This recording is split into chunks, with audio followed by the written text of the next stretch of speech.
राष्ट्रीय विद्यापीठ ब्लॉक के मिसिरपुर सीएचसी में नियुक्त एनएचएम की महिला डॉक्टर एवं राष्ट्रीय बाल स्वास्थ्य कार्यक्रम की मेडिकल अधिकारी डॉक्टर प्रगति बेरी ने पांडेपुर स्थित आवास पर प्रेस वार्ता कर सीएमओ पर मानसिक उत्पीड़न का आरोप लगाया है।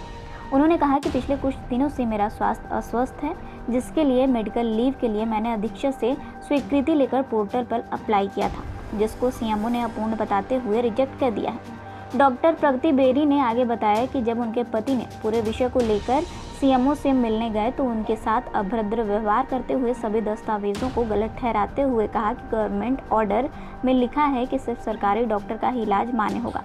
डॉक्टर प्रगति बेरी ने आरोप लगाते हुए कहा कि सीएमओ का कहना है कि यह महिला डॉक्टर अक्सर छुट्टी पर रहती हैं और इनकी रेगुलर हैबिट है, जबकि छुट्टी लेने की बात की जाए तो पिछले 1 वर्ष में मानव संपदा पोर्टल पर पता लगवाएं कि बिना किसी ज़रूरी कारणवश उन्होंने कोई छुट्टी नहीं ली है। अतः उन्होंने तबीयत खराब होने की वजह से ही कुछ समय से चिकित्सकीय अवकाश लिया है।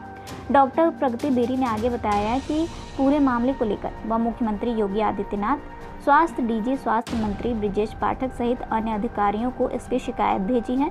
उनका कहना है कि अगर हमें हमारा अधिकार नहीं मिलता है तो हम कानूनी लड़ाई लड़ने के लिए बाध्य होंगे।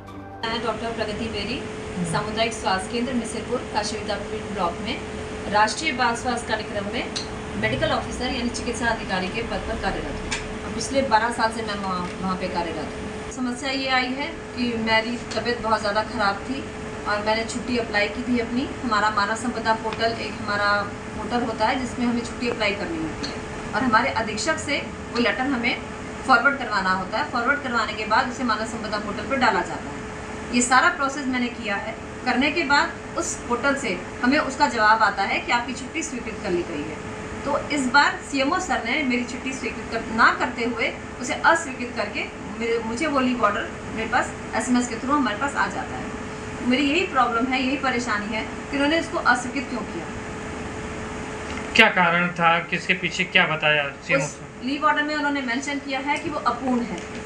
तो अपूर्ण के बाद मैंने उसको चेक किया तो मेरे सारे कागजात उसमें लगे हुए हैं। जो ज़रूरी कागजात उसमें लगाए जाते हैं वो एप्लीकेशन आवेदन पत्र ही होता है हमारा, जो हमारे इमीडिएट अधिकारी अधीक्षक सर द्वारा आगे भेजा जाता है। तो वो उसमें लगा होता है। उसे लगाने के बाद ही वो पोर्टल अपडेट होता है। तो मेरा लगा हुआ है, तो अपूर्ण तो किसी भी तरीके से नहीं है। क्या इस विषय में मेडिकल लीव आप ले रही हैं, आप डॉक्यूमेंट भी लगा रही हैं, और सीएमओ सर क्यों नहीं मान रहे हैं? क्या कहना उनका है? सर उनका कहना, जब मेरी तबीयत ख़राब हुई थी सर, तो मैं तो ये लीव एप्लीकेशन लेके अपनी गई नहीं थी क्योंकि मेरी हालत थोड़ी सी अभी कमज़ोरी थी, वीकनेस लग रही थी। तो और अगले दिन से मैंने ड्यूटी भी अपनी ज्वाइन करनी थी। वो करना भी चाहती थी मैं कि थोड़ी सी हालत अच्छी है मेरी तो मैं ड्यूटी ज्वाइन कर लूँगी। तो मैंने अपने हस्बैंड को भेज दिया कि आप जाके मेरी लीव एप्लीकेशन वहाँ पे आप दे आइए और सेंक्शन करा लीजिए, ताकि मैं उसको लाके अपने हॉस्पिटल पे सबमिट कर सकूँ, जिससे मेरी आगे की जो भी महीने की तनख्वाह है सब चीज़ें वो निकल आएँ। तो जब हस्बैंड मेरे वहाँ उसको लेकर गए हैं तो उन्होंने उनसे पूरी वार्ता करी। उन्होंने उस पूरे मेरे पेपर्स को, सारे कागजात जो मेरे जितने भी दस्तावेज थे, जितने डॉक्यूमेंट्स थे मेरी एप्लीकेशन के साथ, उन्होंने उसको हटा दिया उनके सामने से। बोल दिया ये सारा फेक है, ये कोई ऐसा डायग्नोसिस नहीं होता है, इस तरह का कोई डायग्नोसिस है ही नहीं, ये सही चीज़ें उनकी हैं ही नहीं। और ये अक्सर छुट्टी लेती रहती हैं, इनकी रेगुलर हैबिट बन गई है छुट्टी लेने की। और उठा के उन्होंने कागज़ वहाँ से हटा दिया। जब पोर्टल से आपकी छुट्टी ली जाती है तो कैसे कर सकते हैं कि छुट्टी बार बार आप लेती हैं, क्योंकि उसमें तो सारा रिकॉर्ड दर्ज होगा। बिल्कुल सर, मैं यही इसीलिए मैंने ये चीज़ें की हैं कि उनको ये अगर उनको ये लग रहा है कि मैं बार बार छुट्टी ले रही हूँ तो वो मानव संपदा पोर्टल पे मेरा पिछले 1 साल का पोर्टल खुलवा के देखें और चेक करवाएं कि मैंने कितनी छुट्टी कब ली है और कैसे ली है। कोई ज़रूरत पड़ने पर ही आदमी मेडिकल लीव लेता है या हमारा कैजुअल लीव है वो ज़रूरत पड़ने पर ही लेता है। और अगर मैंने रेगुलर छुट्टी ली है तो अगर मेरी रेगुलर हैबिट है छुट्टी लेने की, तो सर जहाँ वो हमारी ड्यूटीज़ लगा रहे हैं तो वो मैं कैसे कर रही हूँ? मेरी जगह पे कोई और तो करने जा नहीं रहा है, वो तो सिर्फ मैं ही कर रही हूँ।